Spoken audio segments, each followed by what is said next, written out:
Hello and welcome to the astrology forecast for July 17. This is Thursday.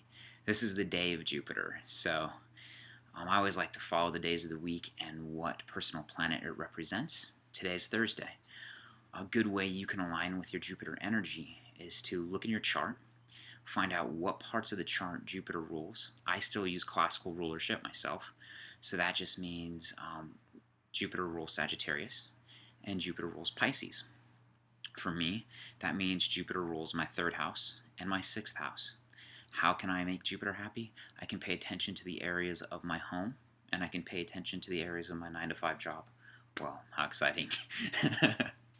But still, aligning with those energies will help me expand in those areas of my life and just bring overall happiness. And like I said, you always try to align with the energy of the day, and it just builds up to a more radiant, more fulfilled Sunday when that comes. So with the forecast this week, basically the big changes in any forecast from day to day, of course, are going to be the moon. And so what we have going on with the moon is it is in Aries, and it's been in Aries since 9 p.m. Pacific time. So last night, it was in Aries, so we've been sleeping through this fiery energy,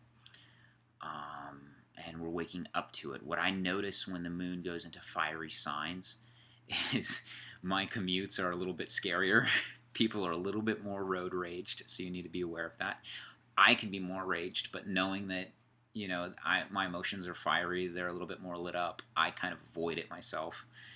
Just knowing that helps me stay calm and centered when I drive. But people don't want to wait for the pedestrians in the crosswalk here in Los Angeles, and that'll happen more and more, especially as the moon enters that fire signs, especially Aries, that cardinal sign, just pure aggression, pure individual energy, me energy. So just watch for that. The other thing that's going on is around 5 a.m., the moon will also square Mercury. And when that happens, a square is a stressful sort of aspect, and so there's conflicts that can happen from it. And what'll happen is people will probably want to bitch a little bit more. They'll want to complain to you a little bit more. You might be apt to complain. You may have emotions that you want to get out that you're not really expressing very well, or maybe in a sort of way. You're just not being calm and deliberate about it or conscious about it. So watch for that. But like anything with the moon, it is lunar. It is fast paced. It just highlights something and then it moves on. That's the way emotions are. Like we're not super weighted down by them unless we let them get to us. So yeah, there may be some heavy energy and then it's gone. So and it happens at 5 a.m. around 5 a.m. West Coast time in the U.S. here. So it's not something you're dealing with all day, and it can be done pretty fast. The second thing I wanted to discuss today was basically, why study astrology? And I don't want to take a whole horoscope time to, get into the philosophical aspects of this too much, other than maybe I should blog more about this and elaborate more about this in future blogs. You can always visit my blogs at www.nicholasdewart.com and just click on the blog section. But just to get into it, there's 5 main points why I study astrology. First is I'm a skeptic of it. And there's a big difference between skeptic and cynic, and I think many people call themselves skeptics when they're truly just being cynical and not giving anything the time of day. And you can't go and pursue and study everything that you're skeptical about, but I was compelled to study astrology because the second part is the second reason to study it or maybe look into it more, get your chart done, is that I think it can help you. It helps me, and I do believe this craft can help other people. I've seen it help other people. It's helped me. Some people, Woody Allen goes and sees a shrink. I think some people should just go see astrologists. I've tried to see shrinks, and it's never helped me. Going and talking to a stranger and paying them for my problems is just horrific to me. It's just it doesn't meet me on a heart level. It doesn't meet me on any type of level.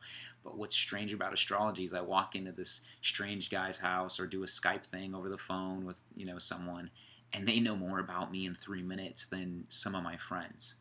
and it's really bizarre, but it works, or it seems to work, and that's why I study it.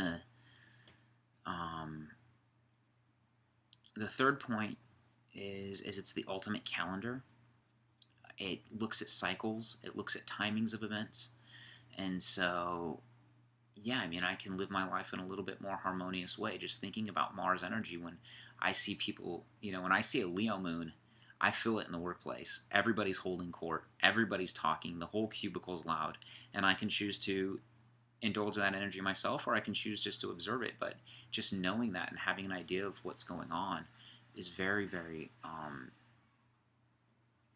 it just helps with timing. The fourth thing is it's revelational. It's like every day I have more aha moments through studying this, and I understand the world better through it.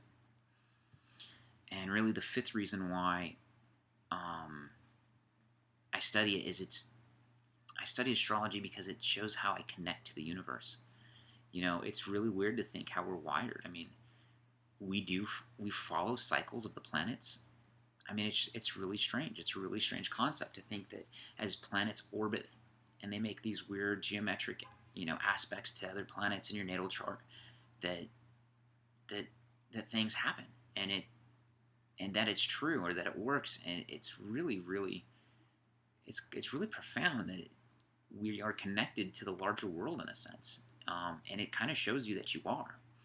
So it's kind of comforting in a way in that respect. So. The last thing to talk about in this forecast is basically the big thing that's going on for the week. You still have a strong, Sun in Cancer squaring Mars and the North Node in Libra, and that's the theme for the week. The North Node is your fate, your destiny, your karma, your soul evolution, your soul purpose, your life purpose. So I can't stress that enough. With Mars conjunct that North Node, you're having energy, you're having fire, you're giving your ego to that. You need to do something with that North Node. And with a Sun, I think that even though they consider it a stressful aspect, it's a compelling aspect. Do something with this energy. Do something with this moment. Do something with your soul calling right now. This is how you're going to shine. It's going to help you. It's going to develop you. And I think you just need to keep doing that soul purpose work. You have those little callings. If it's something you're missing artistically, if it's something, relationships you're not patching up, if it's you need to get your budget done to help you do something bigger and grandiose like a vacation, like these could be soul calling things that you're rejecting. Listen to that little voice inside your head telling you to do these things. Listen to those karmic meetings. Follow up on those lunch plans. Really observe the people you're meeting, and just don't blow off those small things that kind of grab your attention and could lead you to a better path. Because the work you're doing now is going to be a lot of work that you're not going to reap the rewards, but I think you'll have an idea how well you're doing now. So everything you put in now is going to come more into fruition July 24th, which is a Thursday, when, let me confirm that. Yes, July 24th, which is a Thursday, when the Sun conjuncts Jupiter. There you go.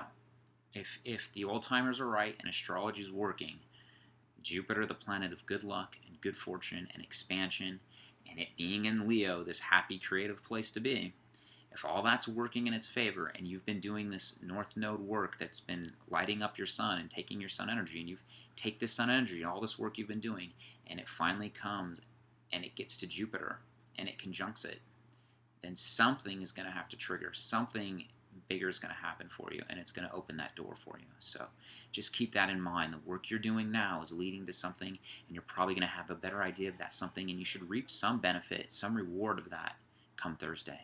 So that's my forecast for the day. I need to draw an Osho card.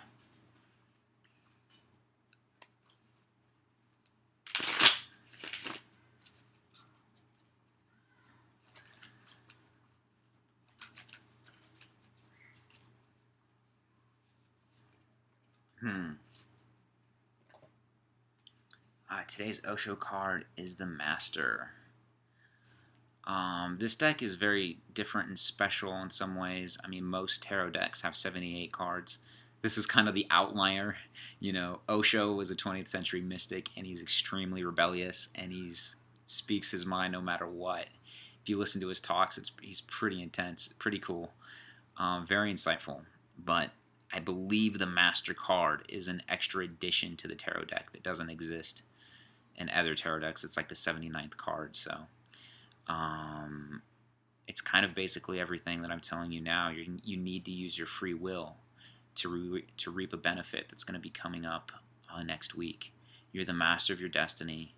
This is good fortune. If you just keep being that rebellious self. I mean, to me, Osho was a lion. He was a very fiery personality in the way he just spoke his truth no matter what. So this is a great card. This is good luck. This is good things to come if you follow this advice. And yeah, I hope this was helpful. My name's Nicholas. If you'd like a reading with me, please click on my website at www.nicholasdewart.com and click the astrology section. Thanks a lot.